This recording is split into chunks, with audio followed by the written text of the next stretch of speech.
Well, this morning we are spotlighting a powerful story of legacy, purpose, and promise. A daughter's book now inspiring others to document their own family histories. Kelly V. Porter is author of The Weather Officer. She joins me now to talk about the incredible journey behind her book dedicated to her father. Thank you so much for being here. Thanks for having me. What a story of just purpose, a story of legacy. Your father had such an interesting life, and this book is about. The Weather Officer. Tell us about it. Wow. Well, The Weather Officer, first and foremost, it's an American story, and it spans 40 years, and it explores history through the life and career of Alonzo Smith, Jr., who's my dad, and he was also one of America's first black meteorologists. So the story begins in 1930s Harlem, where as a child he becomes fascinated with weather and clouds when he learns one day in science class that clouds have names.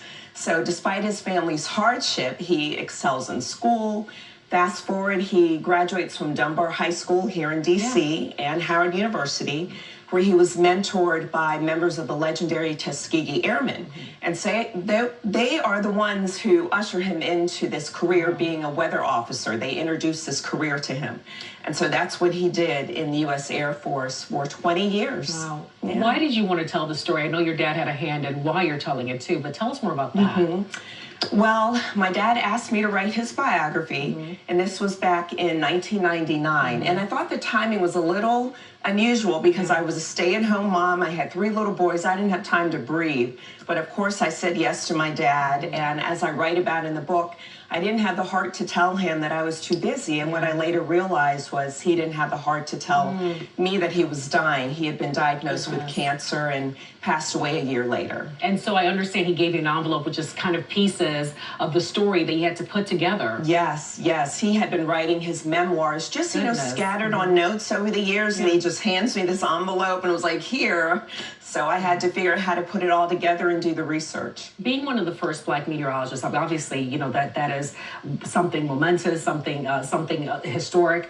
What does that mean in the broader scheme, especially now as we're talking about what's happening in society where black history is erased in some parts or being erased? What does that mean? Well, my father, at the end of his career, he was awarded the Air Force Commendation Medal for his contributions to the advancement of aviation weather forecasting. So the technology that he helped develop is still being used today in the aviation industry on the commercial and the military side. So there is a legacy of many black meteorologists who paved the way. Even before him, there were the Tuskegee weathermen who supported the pilots during World War II. And they were the first cohort of black meteorologists in America. So they really have paved the way for many of the black men and women who are in atmospheric science today. And I understand only 2% of meteorologists are black? Yes, yes. And it was 2% in 1970. So the number hasn't changed, yeah. So what do you hope this book imparts?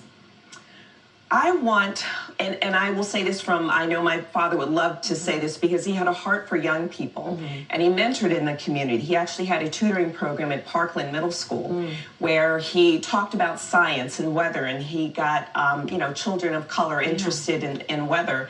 So I would love young people to read the book and be inspired to go into atmospheric science. Because I know a lot of times that science is something daunting that people feel is too hard. Yeah. But you really bring it home in that how a young kid who's interested in clouds. Right. And the names. And look what he achieved through that process. Right. And hopefully young people go see themselves in that. Absolutely. Because I know that, growing up in Harlem in the 1930s, I don't think my dad saw any black scientists. So I think he wanted to be the scientist for young people that he didn't see.